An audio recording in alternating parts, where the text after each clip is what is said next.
8ஆம் வகுப்பு ஆ பிரிவு படிக்கின்றேன். மக்களுக்கு மகுடம் சூட்டி படிக்காத மேதையாகிய பண்பாளன் நீ ஆட்சி செலுத்த எளிமையும் நேர்மையும் எட்டிப்பிடித்தும் தோளில் தொற்றிக் கொண்டது.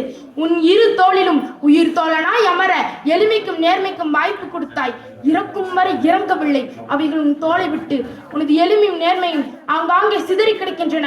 பள்ளி கல்லூரி பொது இடங்களில் உருவச் சிலையாய் உன் சிந்தனை உதைத்து உயிர் பெற்று கம்பீரமை காட்சி தெரிகிறது. பல தொழிற்சாலைகளும் பல அணைக்கட்டுகளும் நீ செய்த சாதனைகளால் உன் உருவச்சிலை உயிர் பெற்று நிற்கிறது.